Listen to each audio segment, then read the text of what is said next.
This is Oscar Bevis for the Stomping Ground, powered by Well Hydrate and available on DAZN. Thanks for giving me some of your time, Ed. I've got to say, after this in where I live, this in my dress code, what about when you were messaging me this morning? Hi mate, can I do a little bit before the weigh-in? No. Yeah, you're quite pop over. Yeah, but you had a decent stint yesterday, 2 interviews. I gave you a bit of energy. I gave you a bit of banter.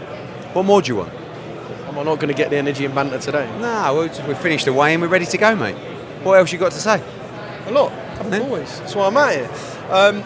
We saw the fighters weigh in. There's one fighter we didn't see weighing in, Tito Mercado, and you had some quite choice words to say about his opponent on the broadcast. It's a joke. I mean, the guy, his opponent comes in 7 pounds over. Yesterday we do a head-to-head at the presser. The team's giving it the big one. Yeah, you're going to get it, Mercado. Yeah, and then you come away 7 pound over. It's disgusting, really, and it's pissed me off because obviously I was looking forward to seeing Tito Mercado in action. We'll reschedule, not that fight, that's for sure, but another fight ASAP, and he'll be back in action. So ammo moves to the TV card, and a new date incoming for Tito Mercado. Yeah, and you use the word blacklisted as well. I know it's not just like you'd have had that before, but fighters like that, you write them off. Listen, if you've got a problem with a weight, you come and talk to us. And there's no way you don't know, by the way. So what you're doing is you're letting Tito Mercado get down to the weight. He's going through the process. He's skipping off. He's jumping in the bath, whatever he's doing to make the weight. And instead, you're letting him go through that process only to get on the scales in the morning to tell him you're 7 pound over. Why don't you come to us before Tito Mercado goes through that process and say, listen, guys, we've got a problem. What about if we make the fight at 143, 144? Then there's a conversation to be had.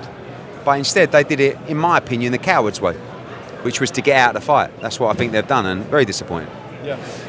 In terms of the two boys at the top of the bill, the two matching boys, Boots and Bam, just your final words on what we're going to see from them? Yeah, listen, I think we're going to see 2 good fights, actually. I think, to be fair, DAZN's had a bit of criticism. I think he's going to come to fight. It's going to be a much better fight than the first one, and Boots has got to look really good. He has to come and shine tomorrow night. And I think Bam is actually in a tough fight against Guevara. I've liked spending a bit of time with him. He's bang up for it. It's a chance to change his life. So really looking forward to it. Conor Benn's landed in Philly. You two going to be chatting tonight over some we're food? having dinner tonight. Spit the fat over a steak, maybe a small glass of red to celebrate. And it's been a long road. It's for both of us, to be fair. Our pain hasn't been his pain, but I've still gone through the mill.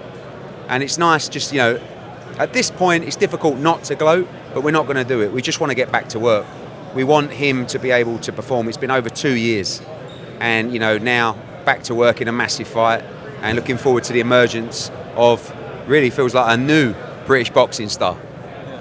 Don't want to bring the mood back down in terms of Conor Benn, but what do you make of that British Boxing Board statement? Nothing really. It was a nothing statement. It was just we'll review our decision, or we'll consider our position. So listen, the board's going to do what the board's going to do. Okay, obviously it's been a long process. We'd like to get on with it, but everything's out of our hands. He won the case. Let's see what happens. Yeah. Keith Connolly is now involved in Camp Ben as well. How good's that for him? And can we expect perhaps a lot more US involvement? Yeah, I think Keith's obviously got a lot of knowledge in the US market and how to manoeuvre a fighter.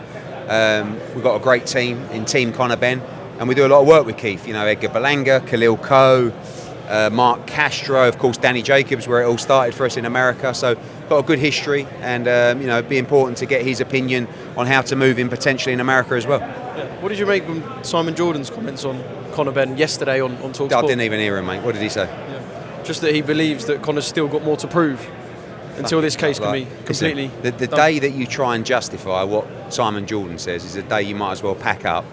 I mean, the most miserable man I've ever seen. Do you think there's just a reluctance to make a U-turn in a decision when you've stuck to something so hard? Yeah, of course. But that's people's problem.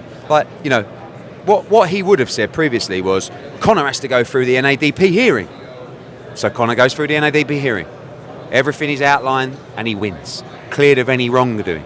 I mean, you haven't even...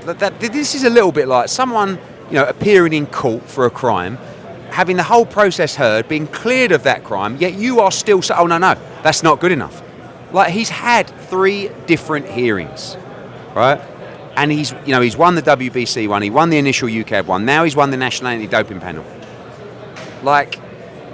I'd love to go in on Simon Jordan, but I honestly cannot be bothered to waste my energy. So we can write off a TalkSport appearance. Listen, I've been on TalkSport twice. Okay, it was a 10-7 fucking round every time. It was almost. I mean, it was a mismatch. You know what it was when I went on TalkSport. It was a pound for pound great against an Eastern European journeyman.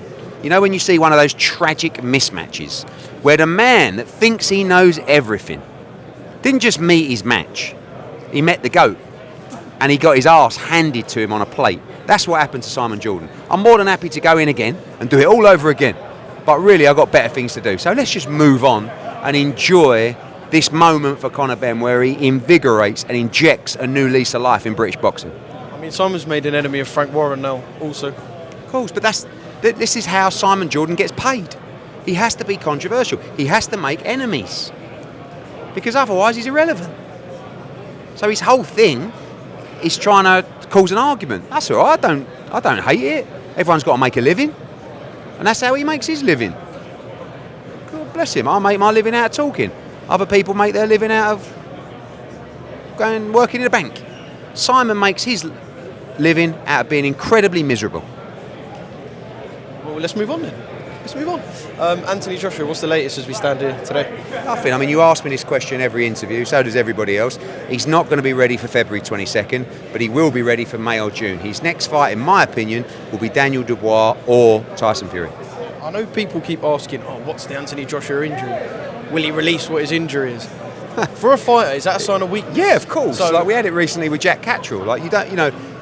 Fighters don't, and by the way, there's no major injury that's going to every fighter has niggles in camp, especially when you're a mid-30-year-old heavyweight who trains every single day and spars really hard.